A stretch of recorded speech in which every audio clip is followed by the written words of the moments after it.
Yeah. So that way they will basically self-regulate. These are mixed breeds, mostly Katahdin with some Dorper, and we're starting to introduce some Jacob Dorper cross as well. So we are. Is that like the meat is better? These are meat breeds. Yeah, They're yeah. heavy meat producing. They're hardy breeds. They're disease resistant. So I don't do a lot of treatment. I do very low intervention with them, which is great. Just and they're pretty healthy. Yeah. And the way that we've been set up so nicely with all of Emily's hard work, the infrastructure allows us to do so much rotational grazing. So they were down there behind the garden a couple days ago. Now they're here. In a few days they'll be a little bit farther up. And that rotational grazing allows for really good parasite control, so we don't have to do any additional interventions there. She gave me a lot of reference on that last time I was here, and that was, we didn't even talk about the sheep too much last time, but I found that just fascinating, and I watched some videos on that. Oh my gosh, that just makes so much sense. It does. It makes so much sense. Does. Yeah. So, like, my grandpa had sheep, but they were all for the wool. Okay. And we didn't ever eat any of them, right. Probably because they were horrible. I don't know. We never ate them. I don't know. But so you don't get any wool off these guys, but it's all meat. It's all meat. So you're looking at the ewe herd. So this is 24 ewes plus 8 new ewe lambs that were born this spring. So they'll become replace their ewes, breeding as well. So what is that? 32 now we're up to. So these girls will make babies for the herd, and then the ram lambs are what we take and I'll grow out to about a year or 15 months and then butcher for meat. Exactly. Right. Okay. Yep. I'm not to a point. I'm just now starting to consider what I do with my oldest ewes. You may, if you were doing purely wool production, they may have stayed around so long they may have been too old to eat the meat to that point, And so I'm not sure that what we'll do with older ones, but yes, we do eat the lamb. Okay. Yeah. Now, and I don't see any little ones running around. Not up here. I can push them forward a little bit. They are. I mean, it's not spring anymore. No, they are 5 and 6 months old now. Okay. Some of them are as big as their mamas. Okay. As tall or as thick, or very close approaching. So yeah, you don't see as much size difference anymore. So like, and I really eating good quality meat, I think is a huge thing when it comes, because I'm always telling people, do a Paleolithic diet, Is this meat prepared more like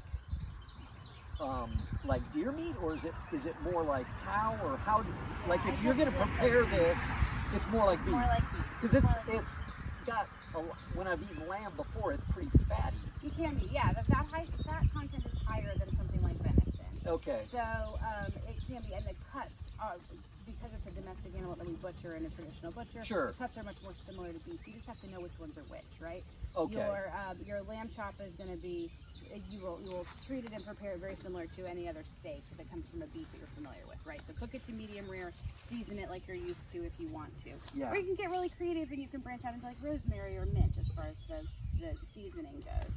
But ground is exactly the same, for example. Just like ground, it's just a little higher fat content. So it'll be more like maybe an 80-20 beef, right? Rather than the lean beef you might pick up at the store. Right. I prefer venison and lamb mixed, actually. That's a really nice mix. Yeah, so it's a great meatloaf or burger or whatever. Yeah. And like one of the things that I try to tell people to stay away from is like grain-fed, pretty much anything. Cows is what most people eat, but so they're not ever fed grain. They are fed grain every once in a while. They are. Grain Okay. just to keep them like this, tame enough that they'll come to me. If we had half a bucket, we use a coffee can, gallon coffee can. They get maybe one of those each time they move, just enough to shake and get their attention. Just and they come. bring them along. Oh yeah, make a couple little piles in the new paddock. They come and they're obsessed with that, so I can close them in. Okay. And that's it. So just for management of them. Exactly, but we don't grain finish, which is the major distinction in meat finishing. So lots of people grass feed, and then for the last few weeks or months they'll switch to grain for a different fat content and blend. A lot of folks like that flavor. We do something different here. We do grass-fed, grass-chicken. Okay. Wow. Well, great. And if somebody wants to, hey, I want to lamb, what do they do? We're going to have links below in the description on the video. Yeah, we love that. And you guys they don't have to buy an entire lamb or anything No, like not at all. that. We do sell by the cut, for sure. Absolutely. So www.mashiefarm.com. Or we are at the farmers market in Goshen on Thursday evenings, 4:30 to 7. So those are both great avenues. We offer pickups for a couple ways and also at the market. So get to the website to pick out your cuts and pick up either in town in Bentonville or in Fayetteville or out in Goshen on Thursday. Okay. Okay. Well, great. Great. Okay. We're so glad to have you. Well, I'm gonna have to pick some up. Fun. My son-in-law, who lives in Chicago, one of his favorite things is lamb. It's lamb, sure. Yeah. Yeah. It So. is. It's delicious. We love it. And I mean, we're so spoiled now. Like I don't buy red meat at the store. Sure. Why bother? Why? Yeah. Here it is. Yeah. And so it's nice to know where it is. We did. It was fun to hear the chef's perspective about the size of the lamb. He mentioned, Arkansas lamb just tends to be smaller, and that's true. I don't know if it's the breeds Deer or are the terrain or too, what, and- right? yeah. And so they are. So you just have to be aware of that going in. But it's delicious, and if you know how to handle it and how to cook it, it's great. great. It's great. And to your point about protein-rich diets, like this is amazing.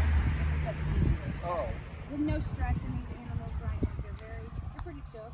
Yeah, they are. As you They can don't look very see. stressed. No, they're laying in the shade because it's hot, but this is how they hang out. Yeah. No big You deal. know, and Yeah. the rotational management is great, and they communicate a lot with us.